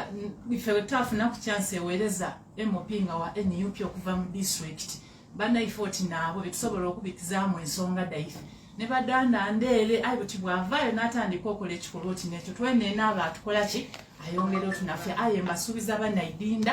district naddala ewange gyenva nibusoga nti tutayisa mukono ife tukayemereire era tubasaba nti ekisaawe kinaaba kituuse netwida gye muli ku luno mutwesige kubanga mwiri tubaye tulaakinga iroboozi eryogerera ebizibu byaife ebyomukyalo nendiza mukulu wa Nyole olwakaseera kano kotuweire nendatandikira ku nsonga ya busoga nanfunzafunza mukulu Waiswa Mufumbilo omwogezi w'ekibiina kyaife ekyeNUP ekikubanira Bannayuganda ndikwenda okutuusaako obubakabu nti NUP ebusoga etyementende batakusinikasinika bibaluwa bizamu byakimpatiira NUP edi bansonga da busoga nga da muzinzi tulina Pastor Andrew Mwanguze ali kuneke tulina Andrew Kaluya ali kuneke tulina Ajataziza Kakerewe ali kuneke tulina Swengere oyo nakwira abendi bonabona mu busoga mu Eastern region yena almost ali kuneke tulina dijo kutuuka ku nga at least bana abantu bano bembo okubala ku bano ate tulina ni Natabi Maria yena ali kuneke so ensonga da busoga edi banga tudi boine mu ba mitwe egyo abali kuneke kiba kitegeeza nti eddakimpatiira tidikola makulu therefore abasoga abali kutuwuliriza ebibalwa byemuli kuwulira byakimpatiira biza mu makulu obukulembeze bwa busoga buliwo obusobola ogondola ensonga da busoga nga dikali kutuuka ku kitebe kikulu ekavule nga ne FIC nje batuweno yakugondola ensonga da busoga so etabayi muntu ina bawudisa nti ensonga da busoga eri kumuliro busoga no Andrew Kiza Kaluye yali yakajja ku kitebe nga bankamu obukulembeze n'abantu abakisokuba mu NRM okubateeso bantu abagere bikumye ebina mukulu wesa ni wali MC era ne yawangula likodi eyo abakulembeze be NRM abasinga bayida ni kadi NRM ku kitebe twadita mu kiboxi era twadisomera abantu tukagamba omuntu gamba nguli kutambula paka saa dino ensonga je ni kusembayo nayo mukulu Mpuuga ifa abasamu kujja mu kisibo mukulu wa Nyole wallahi billahi tallahi talinda basiramu bayikiriza abali kubona mwirwalire inene ebugiri nga bazira x-ray eziramu bazira bulezi ngoli kulya sende omu w'omusolo otalinda bana bugiri abali kwekalakasa nga basimbe ebitooke mungude ne bulugu kibale kyakaita abantu 8 takumokolebwa ku mulembe gwa Patrick Monda oluguudo olugenda Mutumba olubitena bukalu nesa wadino mulimu ebiina muli futi 40 otalinda basiramu abo otalinda bayijoni mwena busoga yona muwere ebugiri tutambule bulungi bompira gwefe bulungi kuwe mu mirembe tulimirala tuli ba muvuyo uyana ne violent So ndikusaba abaisirikale bujiri nga bwe cooperating mu kusooka tu cooperating tuzatabu yona neyanziza ino mwebale tuuliza musigere mukuve ayagala jamali jaja erobozi ya bujiri. Ekibiina kya National Unity Platform kirina isema wangu, kirina code of conduct, kirina byekiikiririzaamu oba values. Buli member wa National Unity Platform kasitoko boti ndi member wa National Unity Platform ngo subscribinga ku National Unity Platform olina okutambulira wansi wa values ezo, olina okugondera isema wangu waife, era olina okugondera obukulembeze isema wangu waife bwawa enkizo n'obuyinza okukulembeza. Buli omu alina obuvunaanyizibwa mu kibiina kya National Unity Platform. Kasita oba oli member wa National Unity Platform, mwabe naalemu abali kwenda okutukobera engeri gye tubatambuzaamu National Unity Platform mutuvueku. Imaba National Unity Platform abali kutuwuliriza ng'oli member manna nti obumu ku buvunaanyizibwa bwo ni buno okutambulira mu nkola yaife eya National Unity Platform. Nze ndi Mwise Musuubu,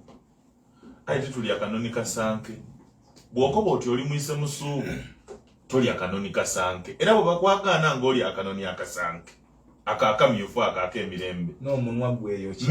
gweyokya. Kati ife abayise nuupu twevuma obugubuze n'okubonyabonya akatima n'okupatana tuyisa mubaba waife kyabazinga ekitiibwa. Twaida kulwanisa ndwaire bwavu na butamana mbusoga ng'omubala gwa busoga bwe guli. Omuntu yenna yeena alwanise omulabe waife. N'olw'ensonga eyo nsaba bamemba ba NUP mwena abali tuwuliriza mu busoga mutambulire ku message ya NUP n'empisa ya NUP n'ebitwawula ku bandi abatali aba NUP. Era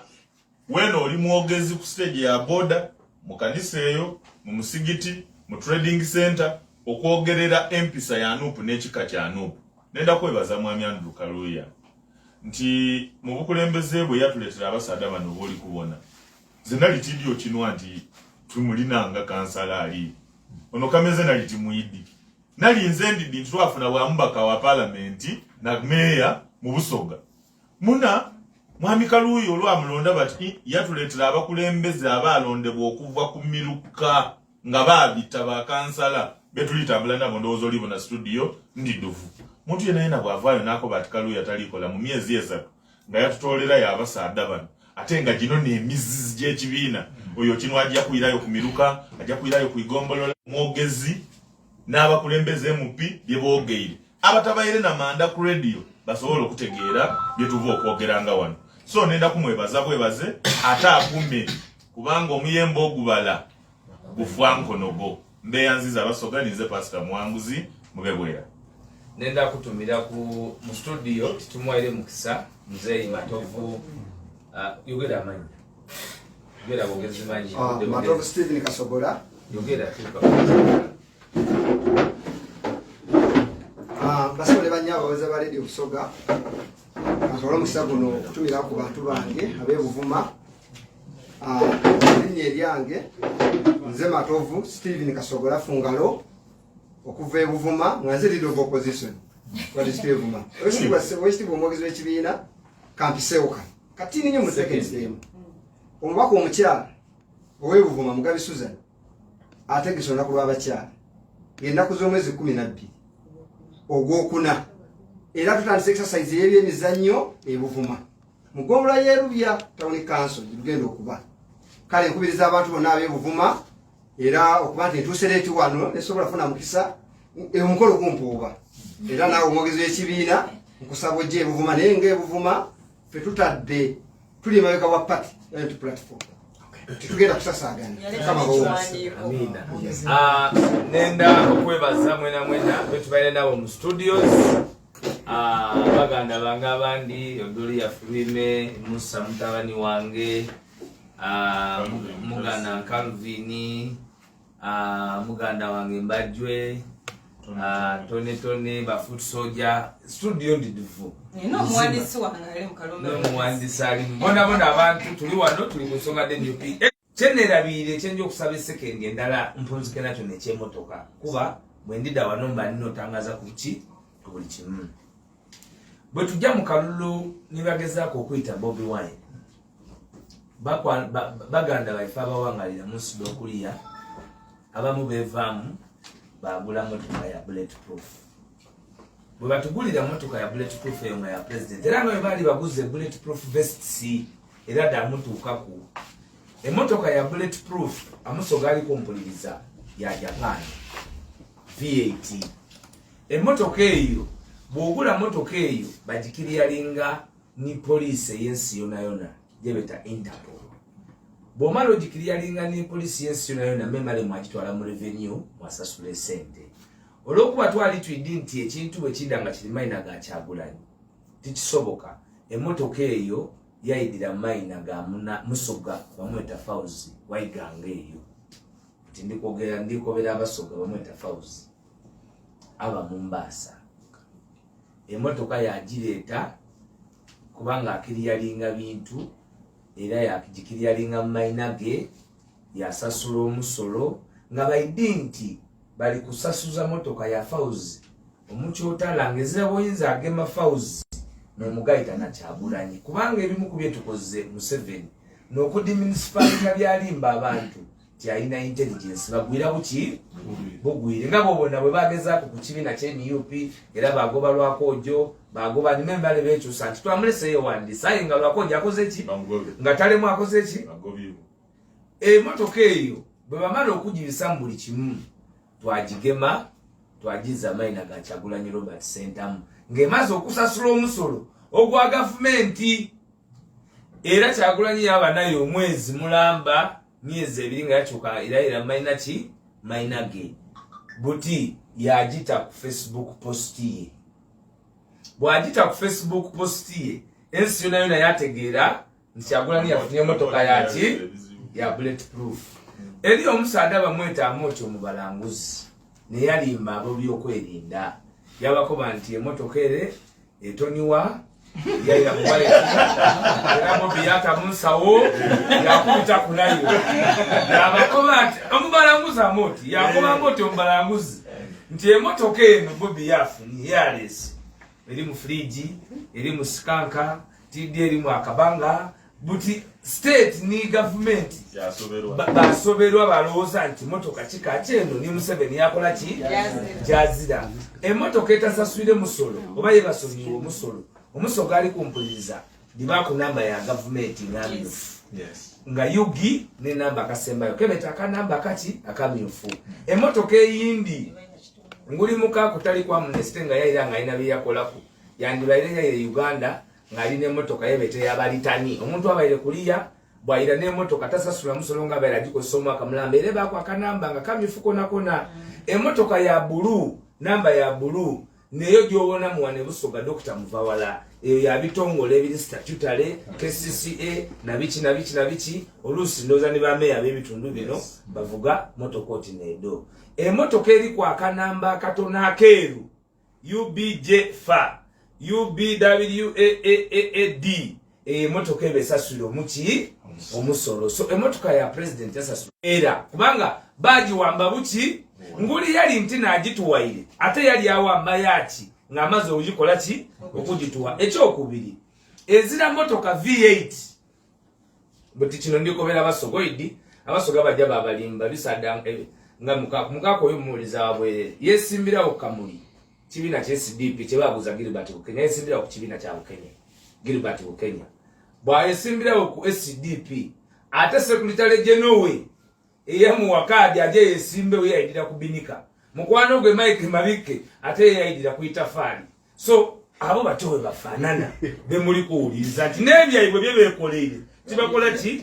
tibabika kasa Bobi yayidine motoka myaka 2 enuma Escalade ya America Escalade sasula omusolo mungi okusinga V8 ayo akuba tubatukola ki titubidi Escalade esasula sente ningi okusinga ki emyaka 2 yasobola okuleeta Escalade, emyaka 2 yaleeta Jeep, emyaka 2 yalina Range Rover, emyaka 2 yalina Tundula yebagema bataawa gye yasiiga ku ebifaananyi bya basalirwa mwena mugidukira ni V8 de baata mu Arua de baali bagemera mu Arua. So eby'emmotoka kituufu buti abantu nga Mukaaku bawangala otininze ba taxi bwe bagibona bagitya aye ne sente de bali kwogera ku V8 de sasula omuki omusolo V8 esasula sente ntaswika milioni 10 omusolo buti baliko bantu bagiba ne milioni bimeka ti Museveni abasasira milioni meka 3 aye ekyo kibalage nti Museveni akinyisa nti Bobby Wine Kyagulanyi akinyisa Museveni makina kidu nti n'ekintu kyona Museveni yena abeyo yawunzika mukole kyange bino betwakobanga mu buto nti emmotoka yange nti ni Museveni yena oba bukaire yena abayikiriza yena bamutako eri nati neyakola ki neyagituwa batakulimba nti ebyo byonna babireeta era lwaki babireeta nga tuligomba ku mugubuzi lwaki babireeta omwibi ali kuleeta obukodyo bonna okubuzaabuza omusango tulikola ki okumuvunaana n'ekindi emmotoka eyo okugimwiriza nali Somalia bamala kukuba Katumba wamala Masasi bwe bakuba Katumba wamala Masasi bati amamu security meeting bakoba nti aye butibu bana omuntu bwatusooka okutemula Bobby ense nebetya nti omuntu ono bwatusooka okutemula Bobby nga kitwidi tuba tutya n'okugema emmotoka y'omusajja nti bakole ki bagimwirize kuba bonna bayidi nti Uganda jango ekisembayo oja wawulira ow'NRM ng'ayogera eky'obusiro oti n'ekyo bwe mumanyi gavumenti ng'abantu okugiwangala mbalina kutambulira mu bulletproof car gavumenti eyo yebekasanira okufuga abantu Mukama abankuumire wasalaamu alaikum akansala wabwire Chris nkutumire kansala kasada Dani mutumire Nanyole yena mutumire ekisinze kuba kikulu abasoga mwende ino bwakyabazinga kino ndikuba kumira mulimu betwidde tolamu later abatimba mufaaku aye mutambulire ino ku nsonga eyo bwakyabazinga kubanga ekyo nekitufuula kyetuli niwe wawalimu empulunguse ba Osmani abaye abo mutatya tujja kuba tolamu abatumiriza dakiika diswiseko dakikadabulire because some that's all Alex Waiswa Mufumbilo bwatyo bwawunzise era bwatyo ebigambo bwabyogedde bwabituukiriza ebyamata Mpuuga nsamba n'ensonga ezindi endala eziri mu ggwanga ko ne mu kitundu kya Busoga byonna abisengese bulungi era byonna binabitugamba ne bituuka bulungi. Mbagala nnyo mwenna abaliko mwebali kubaako Omukama Katonda nsaba abankuumire tujja kuba tuddamu batayimwerawo.